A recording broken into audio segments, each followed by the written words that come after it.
Hope you enjoyed May, December. Yes, great movie, right? My name's Pete Hammond. I'm going to moderate today. And without further ado, let me introduce you to the screenwriter here. This is her first produced screenplay, and she's already won the New York Film Critics Award for Indie Spirit, and just moments ago won Best Screenplay from the National Society of Film Critics. All right. Yes. Please welcome Samy Burch.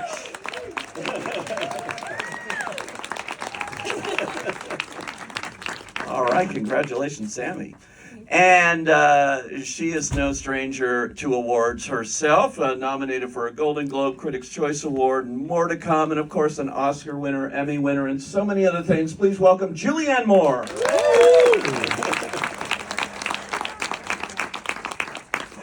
All right, well, this is an exciting day. It's always exciting when you win an award, right, Samy? Oh my God, it's thrilling. Did you have any idea when you came up with this idea for this original screenplay that you would be sitting here talking about winning awards and, all of this that's gone on? No, I did not. I mean, I wrote this as a spec in the coat closet of our old apartment without representation. So this is sort of hallucinogenic kind of experience. Amazing that you have Natalie Portman and Julianne Moore and Charles Milton and that incredible cast and Todd Haynes. I mean, it's miraculous. Wow. It really is. Julianne Todd Haynes is no stranger to you. I mean, this is what, number 5, 6, somewhere around Number there. 5. Number yeah. 5 that's right. of the movies, the great movies, Far From Heaven, Safe, on and on. So how did it come about? How did you get this one?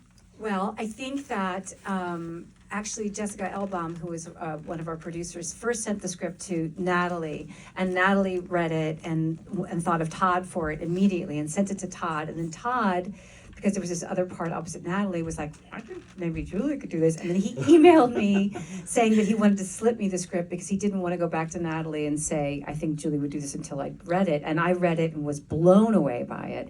It's such a beautiful screenplay.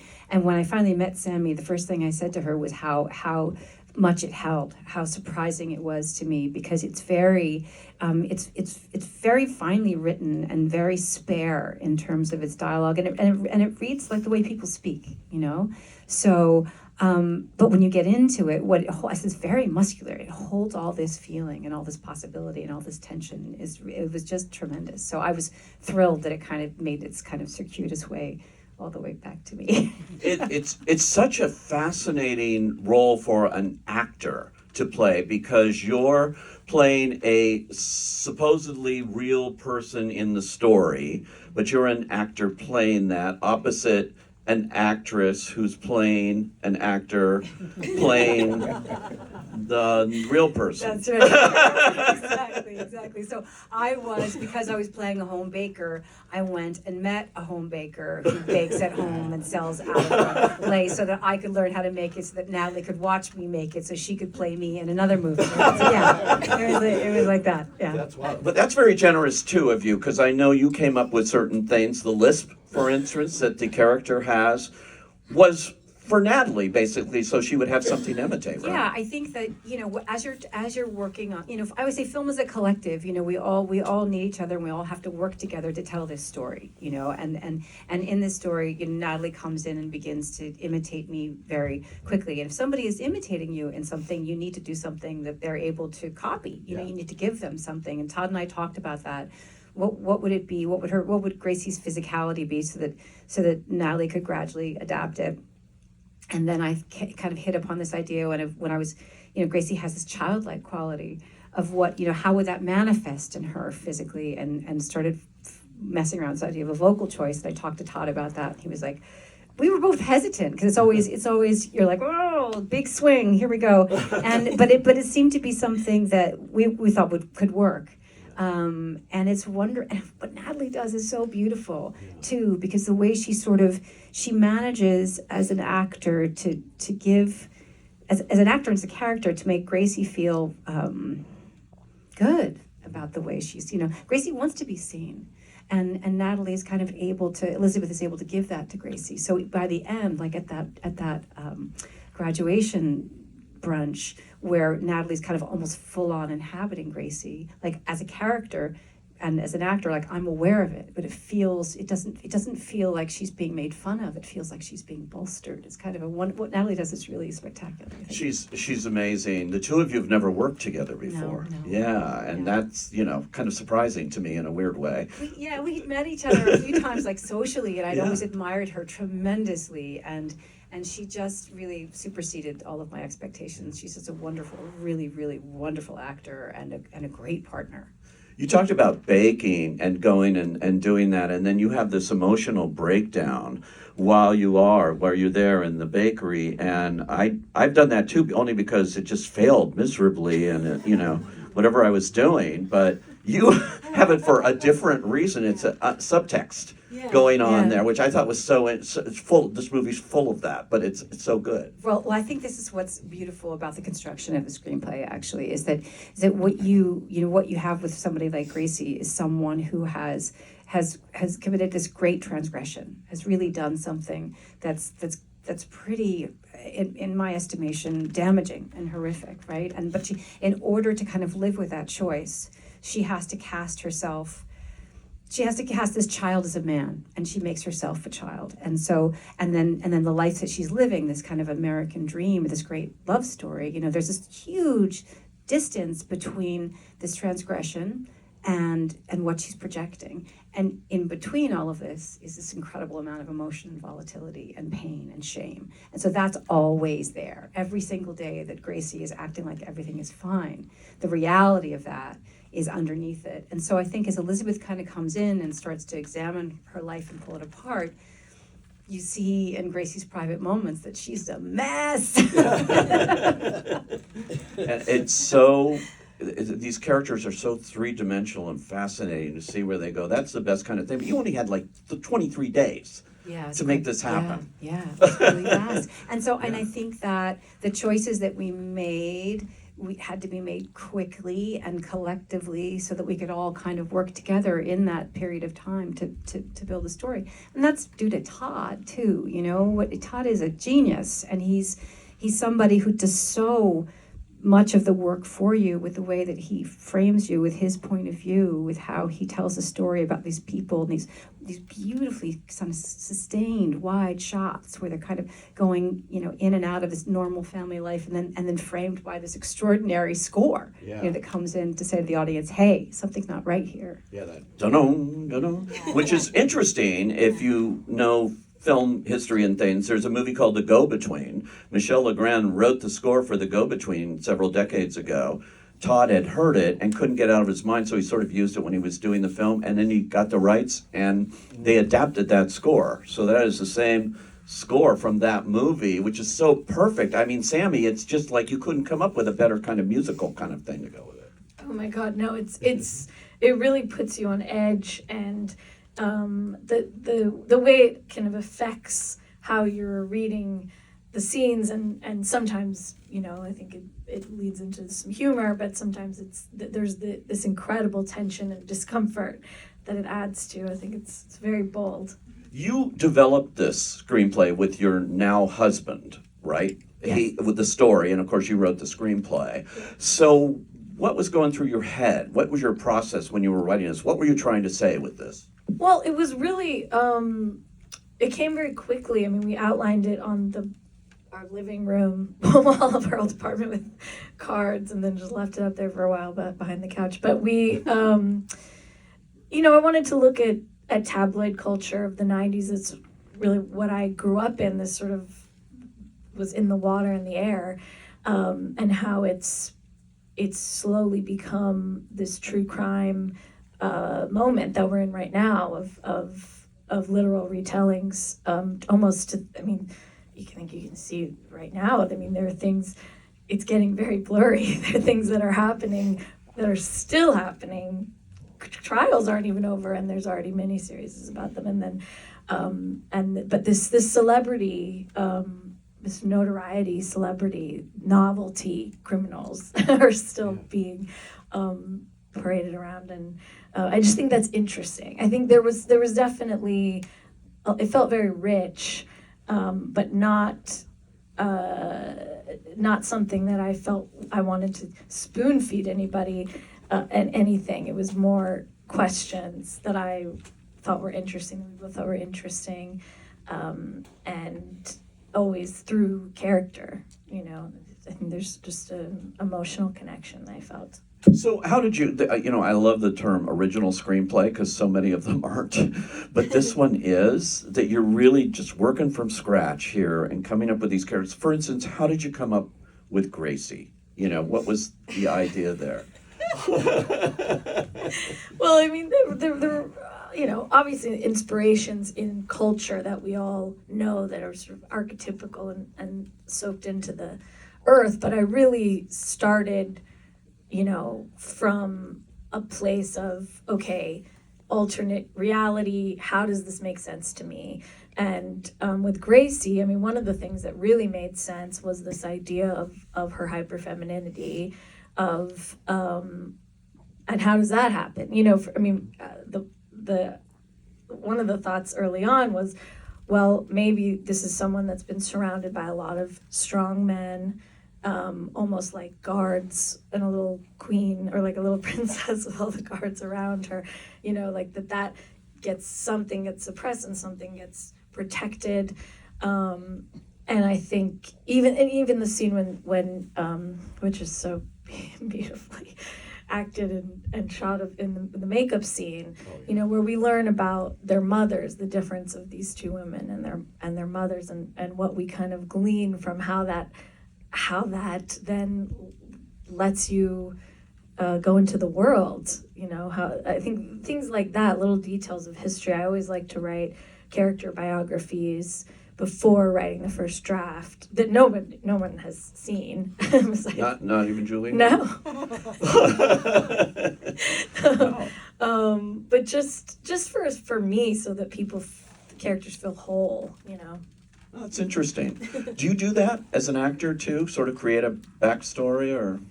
No, you know, I don't. It's interesting. I work on the information that I need to know. You know, I don't always. There have been times where I've done movies where I might not even know my character's last name because it's not pertinent to me. But I do think that I take everything.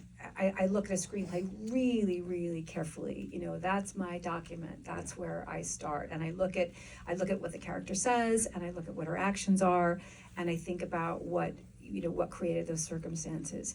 And I do think it's so interesting that I think I said, when you talk about this kind of a transgression, and how does somebody and like, how do you live with that, and how do you justify it, and why do you feel that that's your only way out? You know, that this is a woman who's been so cultured in femininity that she believes in rescue, right? So she's rescued from her adult marriage, but she creates a circumstance where that rescue, you know, it's like, why?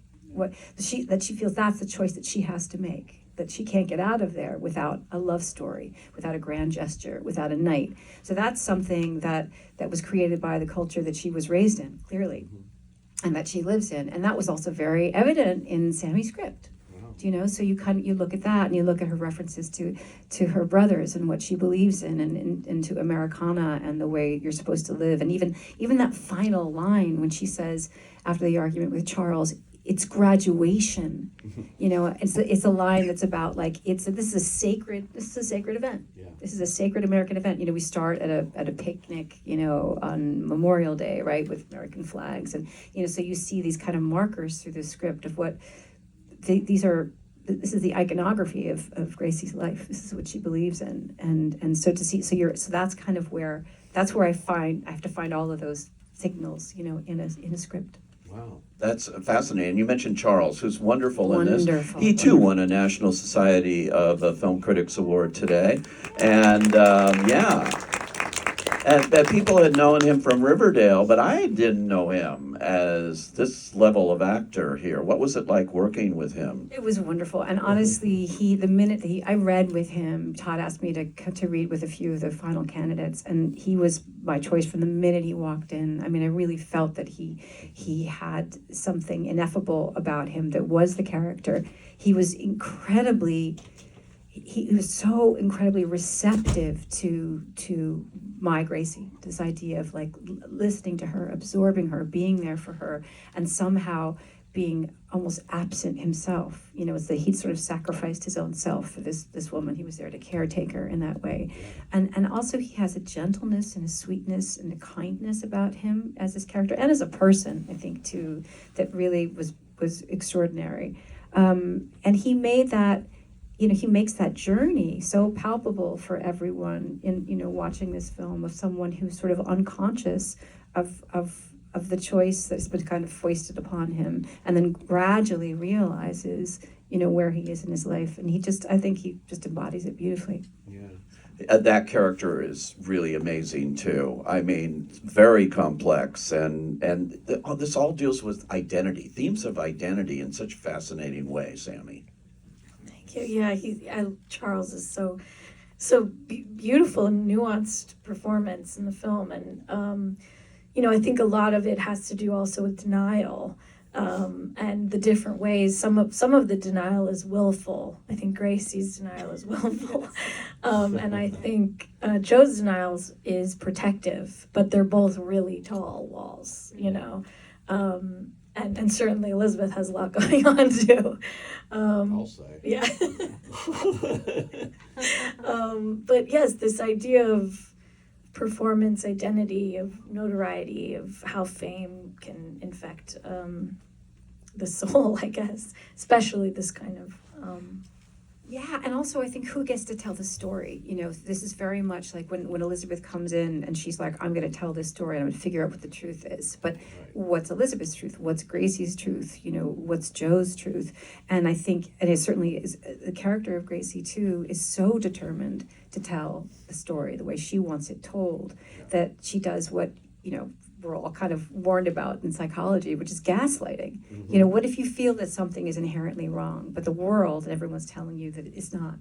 Yeah. But you keep saying, I'm thinking, you know, but you just keep getting stonewalled. And I'd never seen that in a drama quite, you know, that idea of this refusal to so often in film, you know, somebody says, no, this is the truth, and they reveal the truth, and we walk away from the movie going, oh, that's what happened. Yeah.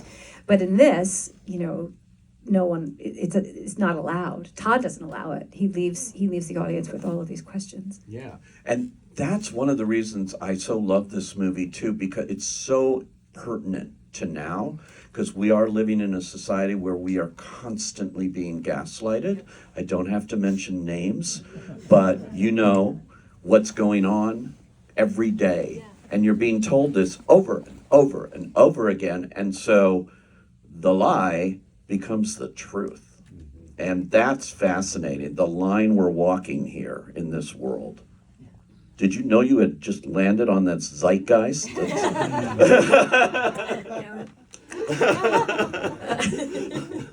You didn't? All right, talk about the monarch butterfly for me here. How did you come up with this butterfly thing here? Well, you know, it was right before we were about to outline it, we were in Tampa for Christmas, where Alex is from, and I remember reading about, there was an article in like NPR about people that do this, that take in these eggs and leaves and let them grow and protect them, and they've had an impact on the population of the monarch butterflies. And I just really liked that. You know, I think that was such a nice thing to do. And it felt very in line with this character of Joe, who is ultimately a caretaker. You know, I think we see it in the way he is with his children. Certainly we see in the way that he's been trained to be with Gracie. And even with Elizabeth, you know, it's not her when she's being seductive or when she's even listening to him. It's when she's sick that he that's the way that she gets into him. So I think that there's that element. And, you know, I think obviously there's this sort of metaphorical growth cycle. But it to me, it's almost like something that is his subconscious giving to himself, you know. And that's happened to me before. I think writers experience that, but you know, where there's so much simmering underneath what he is trying to suppress and suppress and suppress, and I think there's something about it there too. We have a couple of minutes. We do have a reception afterwards where you can mingle and find out everything you want to know. But just say, what did you want the audience to take away? What do you hope viewers of this get out of this movie? I'll ask both of you that, but Samy, go ahead. Well, I think more questions than answers is probably the thing. I mean, I like when people say, I just went out to a diner after and I was talking to my friends about it that's the best response. I think that there's certainly a lot to say about the way we consume these stories and sensationalize them and this idea of truth telling.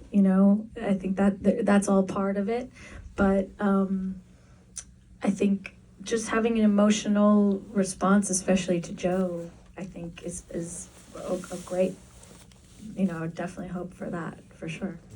What about you? I think, I agree with Samy. I think so much of this is about how we allow ourselves to be spoon-fed stories, what we believe based on what somebody tells us about how adamantly they tell it, no matter, whether it's supported or not. Yeah. I think so. It's like, if the strongest, loudest voice wins, then are we getting the truth? And I think that to see, for me to see two female characters in a struggle for this kind of narrative dominance was really, really compelling, because it doesn't tip the story. We have Joe as the person who's in the center of this struggle, but it doesn't tip the story one way or the other. You have these two women, and they both have their reason for telling the story. So it kind of allows the audience to go, oh wait, maybe there is no one truth. Maybe there are multiple stories, and we have to watch out for that. We really have to. I think it forces you to think for yourself.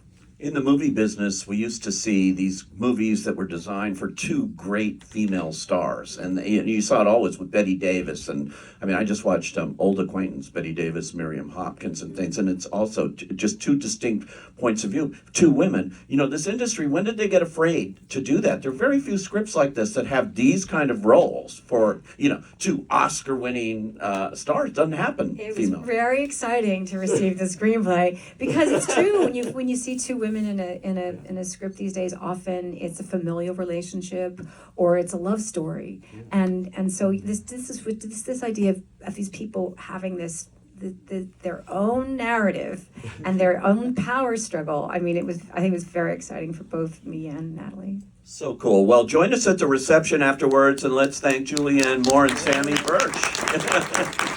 Thanks, guys.